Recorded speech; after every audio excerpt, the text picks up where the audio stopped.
നമസ്കാരം. ബാഹുബലി സിനിമയിൽ ഏറ്റവും രസകരമായ രംഗമുണ്ട്. അത് ബാഹുബലി 1-ൽ ഇന്റർവെല്ലിലേക്ക് പോകുമ്പോൾ ഭല്ലാൽ ദേവ വലിയൊരു സ്റ്റാച്യു ഉയർത്താൻ ശ്രമിക്കുന്നു. അപ്പോൾ നമ്മുടെ ബാഹുബലി അറിയാതെ അവിടെ ചെല്ലുകയും അതിനേക്കാൾ ബാഹുബലി അദ്ദേഹത്തെ ചെയ്ത കാര്യങ്ങൾ കൊണ്ട് ജനങ്ങളുടെ മനസ്സിൽ കുറെ കൂടെ വലിയ ആദരവും മറ്റും നേടുകയും ബാഹുബലിയുടെ വില എന്താണെന്ന് തിരിച്ചറിഞ്ഞ് ബാഹുബലിയേക്കാൾ വലിയൊരു സ്റ്റാച്യു അതിനു മുമ്പിൽ വരുന്ന രംഗമാണ്.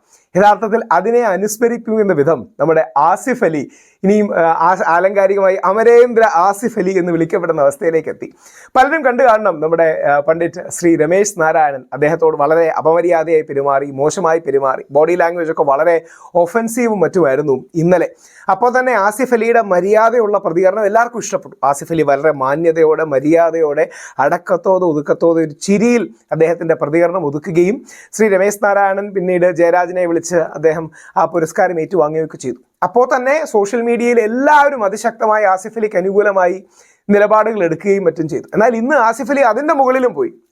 ഇന്നത്തെ ആസിഫ് അലിയുടെ പത്രസമ്മേളനത്തിൽ ശ്രീ രമേശ് നാരായണനെ നമ്മൾ വേട്ടയാടരുത്, രമേശ് നാരായണൻ ഒരുപക്ഷെ അദ്ദേഹത്തിൻ്റെ പേര് വിളിക്കാത്തതുകൊണ്ട് ഉണ്ടായ മനോവിഷമമാണ്, അദ്ദേഹത്തെ അക്നോളജ് ചെയ്യാത്തതുകൊണ്ടുണ്ടായ മനോവിഷമമാണ്, എനിക്ക് നിങ്ങൾ തന്ന സപ്പോർട്ടിന് വലിയ നന്ദി, പക്ഷേ എനിക്ക് തരുന്ന സപ്പോർട്ട് ശ്രീ രമേശ് നാരായണനെതിരെയുള്ളൊരു ഹെയ്റ്റ് ക്യാമ്പയിൻ, വിദ്വേഷ പ്രചരണമായി മാറരുത് എന്ന് പറയുകയും ചെയ്തു. ആസിഫ് അലിയുടെ സ്ഥാനം വീണ്ടും ഉയർന്നു. ഇപ്പോഴാണ് ആസിഫ് അലി യഥാർത്ഥത്തിൽ ഒരു അമരേന്ദ്ര ആസിഫ് അലി ആയത്.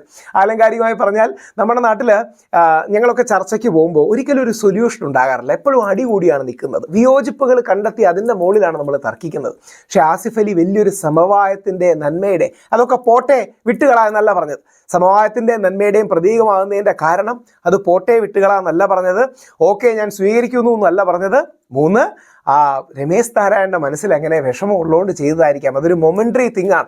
ചില രീതിയിലൊരു ഹിന്ദു മുസ്ലിം ആംഗിളൊക്കെ കണ്ട് ഹിന്ദുവായ രമേശ് നാരായണൻ, ഹിന്ദുവായ വരേണ്യവാദിയായ ശാസ്ത്രീയ ഹിന്ദുസ്ഥാനി സംഗീതജ്ഞനായ രമേശ് നാരായണൻ മുസ്ലിം സമുദായത്തിലുള്ള യുവാവായ ആസിഫ് അലിയെ മോശം ചെയ്തു എന്നൊക്കെ പറഞ്ഞ് വരെ സോഷ്യൽ മീഡിയയിൽ പ്രചരിപ്പിച്ചു. ആസിഫ് അലി ഇതെല്ലാം അഡ്രസ്സ് ചെയ്യുന്നു. ആസിഫ് അലി പറഞ്ഞു ഇതിൽ മതമടക്കം പലരും പ്രശ്നമായിട്ട് കൊണ്ടുവരുന്നുണ്ട്, അതൊന്നുമല്ല വേണ്ടത്. ശ്രീ രമേശ് നാരായണന് മൊമെൻ്ററിയായി തോന്നിയ ഒരു കാര്യമാണ്, എനിക്കതിൽ വിഷമമില്ല, വിട്ടുകളയണം, എനിക്ക് കിട്ടിയ സപ്പോർട്ടിന് നന്ദി, പക്ഷേ അദ്ദേഹത്തിനെതിരെയുള്ളൊരു വിദ്വേഷ പ്രചാരണമാകരുത്. ആസിഫ് അലി എന്ന യുവാവ് ഒരു എന്താ പറയുക, നമുക്കെല്ലാം മാതൃകയായി മാറുന്നതിൻ്റെ ലക്ഷണമാണ്. MT സാറും മമ്മൂട്ടി സാറും ഒക്കെ ഇരുന്ന വേദിയിൽ അവരോട് തുല്യമായ ലെവലിലേക്ക് ആസിഫ് അലി അദ്ദേഹത്തിൻ്റെ ബിഹേവിയർ കൊണ്ട്, നല്ല പെരുമാറ്റവും നല്ല സ്വഭാവവും നല്ല മനോഭാവവും നല്ല നിലപാടും കൊണ്ട് മാറി എന്നുള്ളതിൻ്റെ ഏറ്റവും വലിയ തെളിവ്. ആസിഫ് അലി ചക്കരയാണ്, മുത്താണ് എന്ന് നമുക്ക് തോന്നുന്ന ഏറ്റവും രസകരമായ കാര്യമാണ്. ഇന്നലെ കർക്കിടകം തുടങ്ങുകയാണ്, ഇന്നലെ മുഹറം 10 അതായത് ഹിന്ദുക്കൾ ഏറ്റവും വിശുദ്ധമായി കരുതുന്ന കർക്കിടകം തുടങ്ങുന്നു. മുസ്ലിങ്ങളുടെ ഏറ്റവും വിശുദ്ധമായി കരുതുന്ന തുടക്കം, അല്ലെങ്കിൽ ദ ബിഗിനിങ് മന്തായ മുഹറത്തിൻ്റെ 10ാം ദിവസം ആഷൂറയിൽ ഉള്ള ദിവസമാണ്. അങ്ങനെ ഇന്നലത്തെ പവിത്രമായ ദിവസത്തിൽ എല്ലാവർക്കും വലിയൊരു മാതൃക കാണിക്കാൻ നമ്മുടെ ഈ യുവതാരത്തിന് കഴിഞ്ഞു എന്നുള്ളത് നമുക്ക് ഓരോരുത്തർക്കും അഭിമാനിക്കാൻ കഴിയുന്ന കാര്യമാണ്. അതിനും ഇനി ഒരു പോസിറ്റീവും കൂടെ ഉണ്ട്. എവിടെയാണ് നമ്മൾ പോസിറ്റീവ് കണ്ടെത്തേണ്ടത്? 99% സോഷ്യൽ മീഡിയയിലെ ആൾക്കാരും കൈയടക്കത്തോടെ, മിതത്വത്തോടെ, മാന്യതയോടെ, മര്യാദയോടെയാണ് ഈ വിഷയം ഇടപെട്ടത്.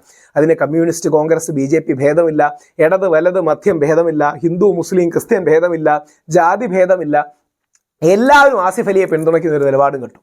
അതായത് ഇതിൽ ഇടപെട്ട 99.9999% ആൾക്കാരും അതിശക്തമായി ആസിഫ് അലിയെ പിന്തുണയ്ക്കുകയാണ്. കമ്മ്യൂണിസ്റ്റുകാർ പിന്തുണയ്ക്കുകയാണ്, കോൺഗ്രസ്സുകാർ പിന്തുണയ്ക്കുകയാണ്, BJPക്കാർ പിന്തുണയ്ക്കുകയാണ്.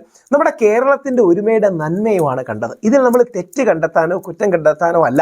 ആസിഫ് അലി കാണിച്ച മാതൃകയിൽ പരസ്പര വിദ്വേഷം വേണ്ട, വിയോജിപ്പ് വേണ്ട, തന്നെ പരസ്യമായി എല്ലാവരുടെയും മുമ്പിൽ വെച്ച് അറിഞ്ഞതായിരിക്കില്ല, അറിയാതെയാണെങ്കിലും അപമാനിച്ച, അവഹേളിച്ച വ്യക്തിക്കെതിരെ ഹെയ്റ്റ് ക്യാമ്പയിൻ പാടില്ല എന്ന് പറഞ്ഞ ആസിഫ് അലി തന്നെയാണ് യഥാർത്ഥത്തിൽ ഇന്നത്തെ താരം. ഇങ്ങനെയാണ് നമ്മൾ വെറുപ്പിൻ്റെ കമ്പോളത്തിൽ സ്നേഹത്തിൻ്റെ കട തുറക്കേണ്ടത്, അല്ലെങ്കിൽ ഇങ്ങനെയാണ് നമ്മൾ ഒരുമയും സമന്വയവും സമവായവും ഉണ്ടാക്കേണ്ടത്. ആ രീതിയിൽ ആസിഫ് അലി ഏറ്റവും മനോഹരമായത് ചെയ്തു. അതിന് ആസിഫ് അലി എത്ര അഭിനന്ദിച്ചാലും മതിയാകില്ല. ആസിഫ് അലി ഇപ്പം പണ്ട് ആങ്കറായിട്ട് ഞങ്ങളൊക്കെ നിൽക്കുന്ന ഫീൽഡിലൂടെ വന്നതാണ്. അന്ന് മുതലേ ആസിഫ് അലിയെ ശ്രദ്ധിക്കുന്ന ഒരു വ്യക്തിയാണ് ഞാൻ. 3-4 പ്രാവശ്യം പരിചയപ്പെടാനും സംസാരിക്കാനും ഒക്കെ അവസരം ലഭിച്ചിട്ടുണ്ട്. അപ്പോൾ ആസിഫ് അലി ഒരുപക്ഷെ ഈ ശനിയാഴ്ച അവരുടെ തലൈവൻ സിനിമയുടെ ഒരു 60 ഡേ പാർട്ടിയൊക്കെ ഉണ്ട്. അപ്പോൾ ഇന്നലെ അതിൻ്റെ ഡയറക്ടറും പ്രൊഡ്യൂസറും ഒക്കെ എറണാകുളത്ത് വെച്ച് കണ്ടപ്പോൾ അവിടെ വരണമെന്ന്, ആസിഫ് അലി ഒന്ന് കാണണമെന്ന് എനിക്കും ആഗ്രഹം തോന്നി. കാര്യം ഇത്രയും രസകരമായി പക്വമായി അത് ഡീൽ ചെയ്തു. അപ്പോൾ ആസിഫ് അലിയെ പോലെ ആകാൻ കഴിയട്ടെ. ഓരോ മലയാളിക്കും ആസിഫ് അലിയിൽ അഭിമാനമാണ്. ആ ആസിഫ് അലിയുടെ നല്ല മാതൃക പിന്തുടരാൻ നമ്മൾ ഓരോ മലയാളികൾക്കും കഴിയട്ടെ.